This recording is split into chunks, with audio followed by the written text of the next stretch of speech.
This story begins where many others generally end. At the time, I worked for a detective agency known as HPD, but I couldn't know then what the acronym really meant. I don't think I ever really knew.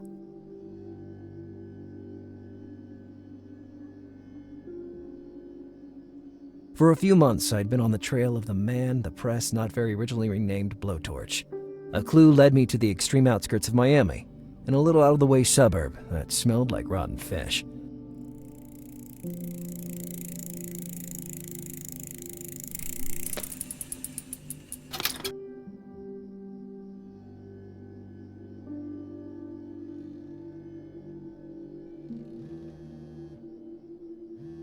Operator, the caller you have dialed is unavailable. Do you want to leave a message?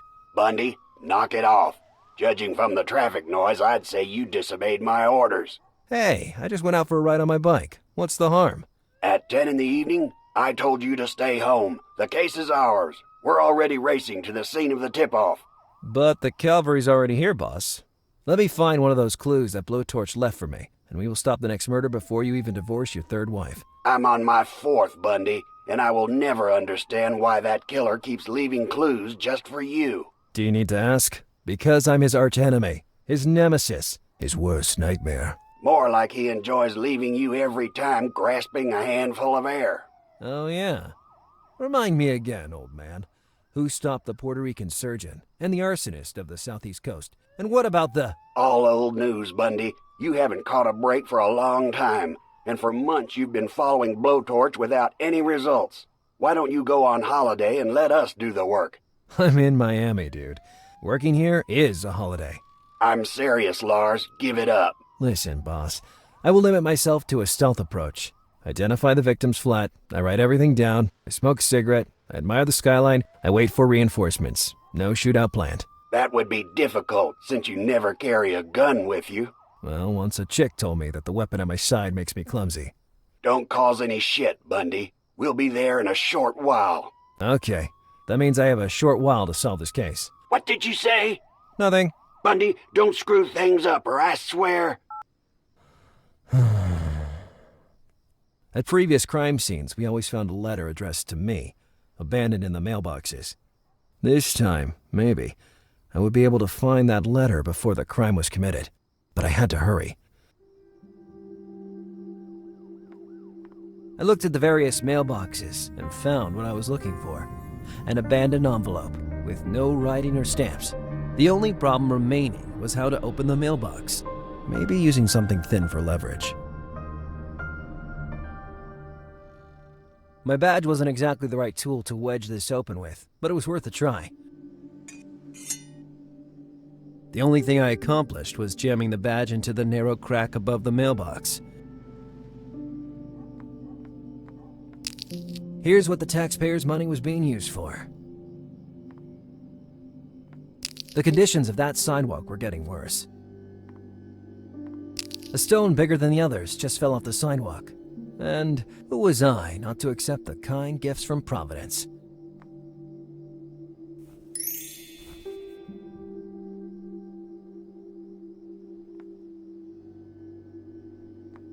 The way it was stuck, the badge would act as a chisel.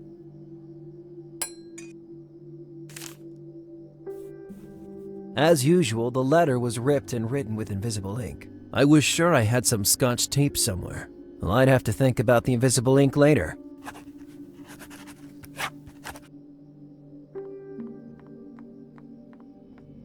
Maybe there was still something useful in Green Dart's flask. Normally I would have filled it with scotch, but I didn't want to find myself in Orlando investigating a red whale again. Like last time. Hey, there really was some scotch after all. Scotch tape, I mean. I would have stuck the scotch tape in the back of the letter, so as to obtain the best readability. I always hated puzzles.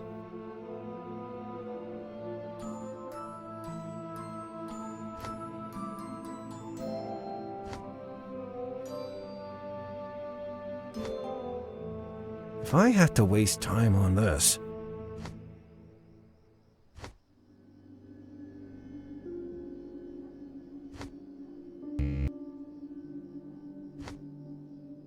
I hate this stuff.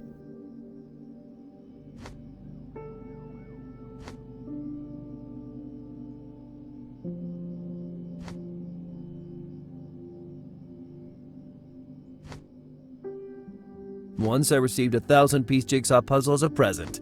I sold it to my nephew.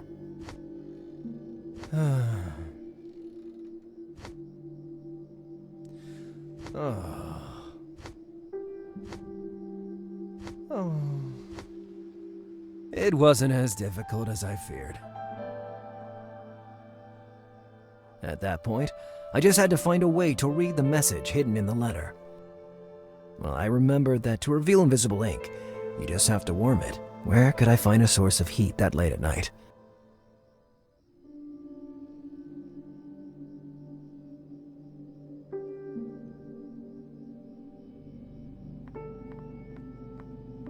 The vending machine's engine emitted a faint heat, maybe intense enough to show the hidden writing on the letter.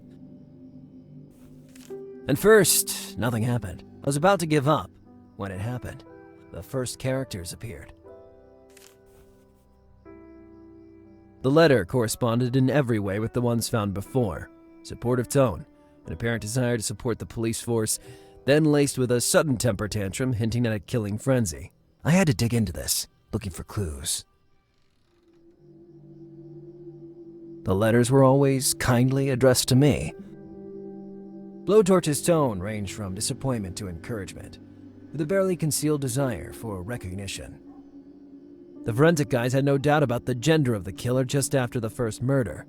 The reason for their certainty wasn't the accuracy of the burns, so much as the various bruises found on the bodies, which displayed extraordinary force. The usual outburst in the middle of a letter that until then seemed thoughtful and balanced. Then I saw the emoticon at the end of the paragraph. That was new. That face. In his earlier letters, Blowtorch never left anything similar. I took a mental note. I guess Blowtorch tried to be funny at times, the only result being to appear even creepier. The last paragraph was surely hiding a clue. The murderer was even directing us to a specific profession. The initials in the last paragraph were found in the previous letter, but they were too vague a clue to narrow down the scope of the investigation. The usual closing format. Blowtorch constantly described himself as a normal citizen and a regular taxpayer. I don't know why, but that format made me mad.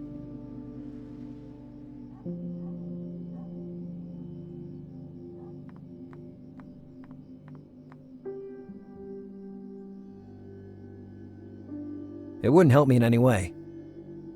I love making prank calls, but this really wasn't the right moment. I could use it to establish the alleged stupidity of J.J. Irham, but nothing else. Someone left a stupid smiley on the intercom. That smile left on the letter, and the one on the intercom were identical, so I could rule out a simple coincidence. I had just identified the apartment I was looking for. The apartment was registered to a certain G. Glover. I hoped I got there in time.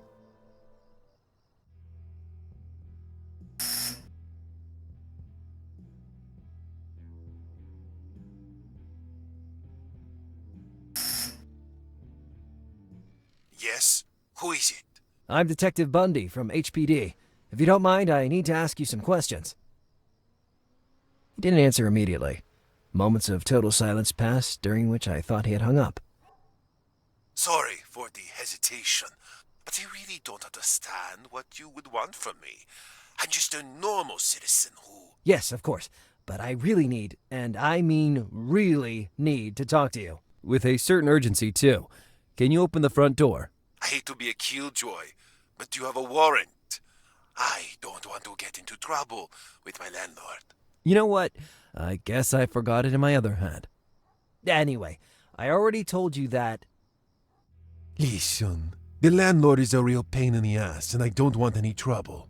If it's such a big deal, you won't have any problem coming back with a warrant. Good night. In my entire career, I had never been mistreated like that by someone I had to protect. Despite the fact that the guy was an idiot, I couldn't let him be killed in cold blood. Besides the front door, the only visible way in seemed to be the fire escape above. That ladder would have been the perfect way in, but it was too far.